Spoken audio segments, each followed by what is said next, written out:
What's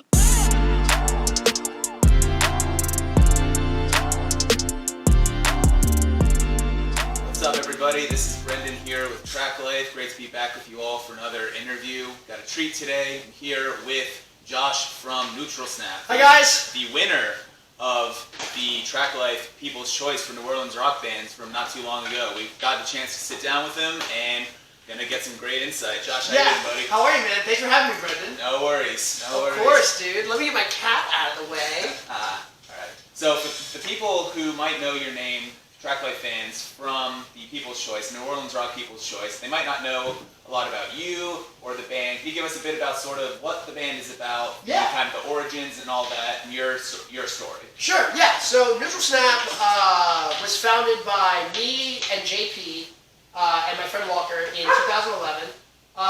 We did a bunch of high school shows, mainly covering like the standard top 40 of that time and some pop and rock covers.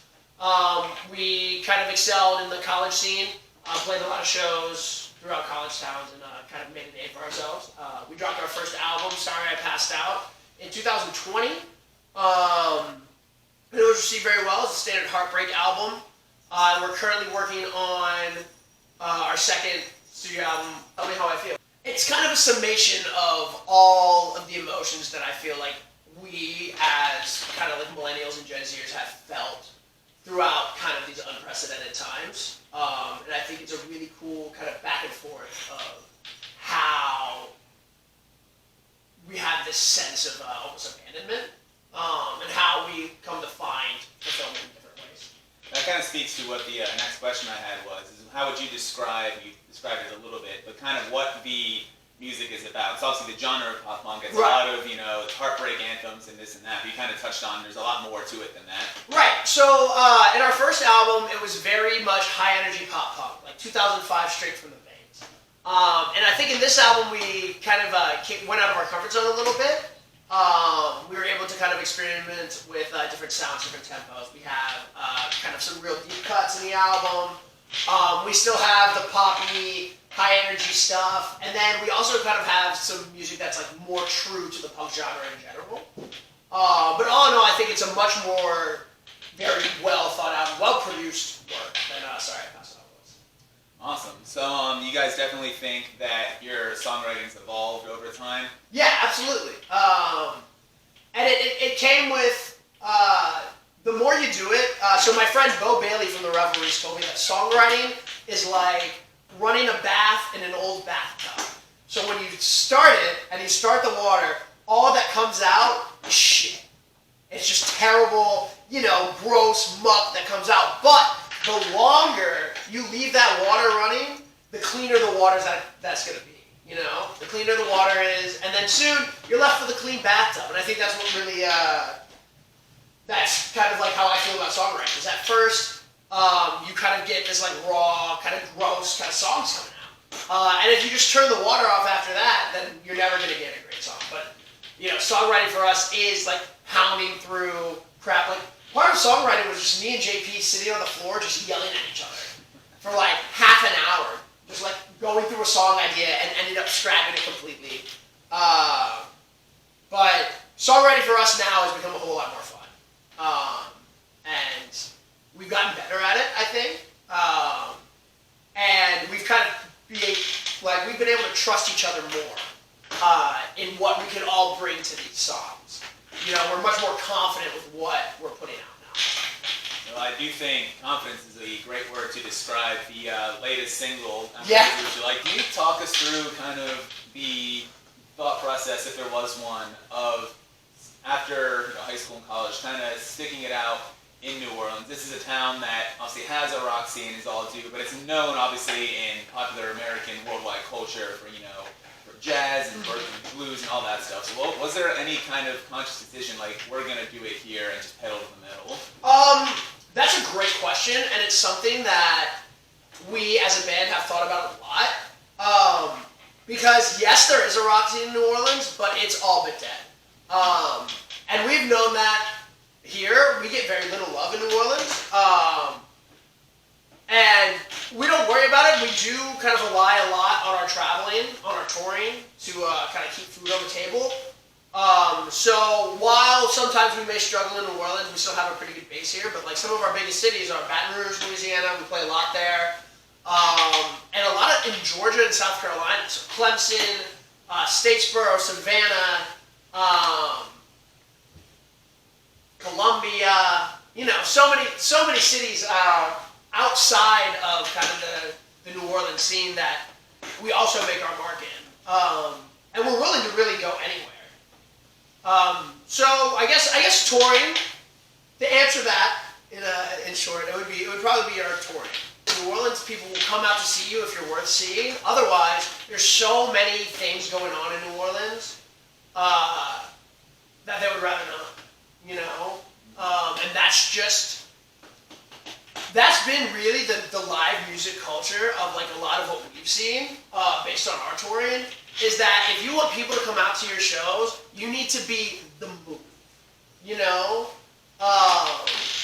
And so kind of making ourselves the move in New Orleans was a lot of fun. And it was a lot of dead shows. And it took us, it was weird because it took us getting popular in other places to get us popular here. Because then people in New Orleans saw like, you know, we were, you know, selling out shows in Savannah and, you know, playing to like 800 people in Athens. And all of a sudden they're like, oh, wow, that's a show we need to go to now. So now our shows are, you know, filling up. But I mean, it's very, like New Orleans is a very discouraging place for like young rock bands. So when you talked about your putting together cover shows, that's where you're at right now, and you're moving up. So right. What is the process for putting together your sets? Like, is it different night to night? You guys, is it a democracy? How do you do it? So we've been playing live together for we've been traveling for about 4 years, but like JP and I have been playing together for like 10. So we have kind of a list of songs that we play every show. We do have a set list. Depending on what shows we're playing, it kind of depends on what set we use. A lot of times we don't write a set list down. And we have songs that we normally play in the beginning of shows and songs that we normally play in the middle of shows. But there's really no like set order. We just kind of like go with kind of what we feel. For our original shows, our original shows are fun because we'll probably start off with like Yellow Suitcase. And then Yellow Suitcase is such a high energy song, and a lot of Sorry I Passed Out is so high energy. So going right from bang, bang, bang, bang, like we keep the energy up at all times is kind of what we do. And we flow with the crowd, we feed off of them, and sometimes that determines what next song we play.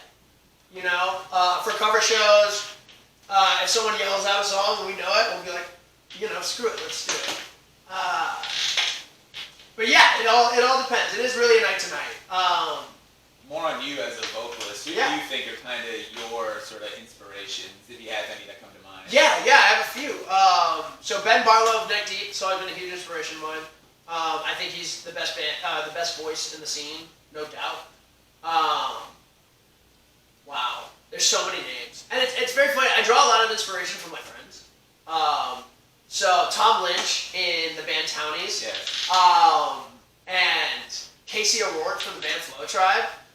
They're both bands that like started here. And well, the Townies started in New Hampshire, and I met Tom here.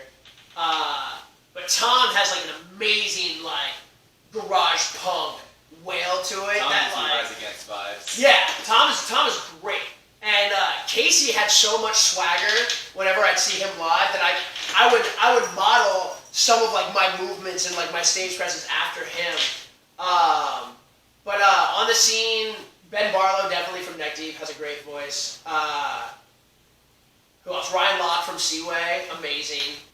I look for people's presence rather than their voices. I mean, their voices are definitely, you know, part of it. But like Ben Barlow, the way he expresses himself on stage and the way he expresses himself just as a person is really awesome. It's something that like I use to like model my presence after, Sure. Which is very cool.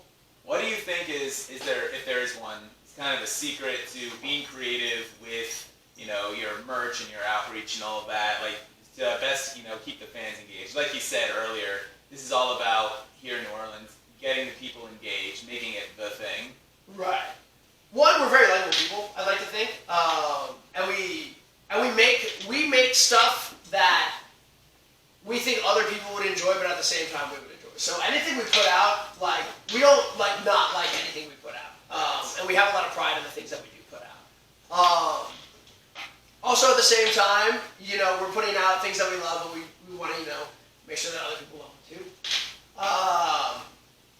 As far as any secrets, it really is just seeing what sticks.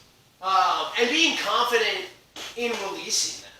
Like we wanted toothbrushes, and the reason, we decided to get toothbrushes is because we were sitting around one day and being like, wouldn't it be crazy if we had neutral snap toothbrushes? And we're like, yeah, we can make them, it's all about putting out stuff that is like a reflection of yourself. And we're goofy, kind of weird kids. So we put out goofy, kind of weird merch. And it's fun that way. It's genuine. We're not going out of our way to try and please people. We're just doing us. And we're not trying to sugarcoat anything. We're not, everything for us is very genuine. And I think it shows. We have a very organic fan base and a very organic kind of community that we've built. And I think our content mirrors that. People get those toothbrushes per chance? Okay, they can. You can find toothbrushes, bucket hats, socks, all sorts of stuff on our website, musicalsnap.com/shop. Something else that I love about your guys' sets, and it's something I'm not entirely sure I've ever seen anywhere else, is the use of the electric ukulele in a rock band. So talk about what it is you love about that, because it's just so cool, and you look like you're having so much fun. Yeah, I love the ukulele, man. I've always loved the ukulele. 10 years ago, I saw a ukulele at Guitar Center for $40, and I was like, I can learn that. That's cool as hell. And I took it. And then, I had it for a while, but I never really did anything with it. And then when we started writing music, I started fumbling around with it more, and we were all sitting together, and JP was kind of writing this chord progression, and I was like, oh cool, let me play along with it on the ukulele, and then Butterscotch was born. And I thought it was something that hadn't been done in a while, and it sounded great. We put it in the studio, it sounded amazing. And once we wrote it, I was like, wow, I need a ukulele all the time. And so I got one. I got an electric ukulele I can plug in. I started bringing it on tour with me and just kind of playing songs that I think that I could have played, with the ukulele with it. And it was just a lot of fun. And I think it adds a whole nother layer to our sets, And it's cool. It's a tiny guitar. It's sick. I love it. You talked earlier about the great piece of songwriting advice you got about the bathtub. Yeah. Is there anything else on the top of your head, any sort of advice you could give to people who were starting out like you guys, really young, maybe not in a big city, that you guys have done it, you're living the dream. So how would you go about passing the knowledge on to them? Don't stop ever. The music business is so incredibly tough and so incredibly hard. I don't know. I would say just keep going. After every show, just focus on the next show. Take it day by day, take it week by week. If you're ready to invest everything in it, invest everything in it. Be confident in the art that you put out, and also be aware that it might not stick. It's have you seen the movie Ratatouille? A long time ago. Yeah. Okay. So they had that book that said anyone can cook, and at the end it said, it's not really true that anyone can cook, but a great cook can come from anywhere. And I think that's the same thing with being a musician. It's not anybody can be a musician, but if you think you have something that, that people should listen to, put it out there. And if it sticks, then you're in for the wildest ride of your life. Josh, where can everybody who's watching and listening find you and Neutral Snap and all that? You can follow Neutral Snap on Facebook, Instagram, and Twitter. On all the socials at Neutral Snap or at Neutral_Snap. Check us out on YouTube, on Venmo, on Cash App.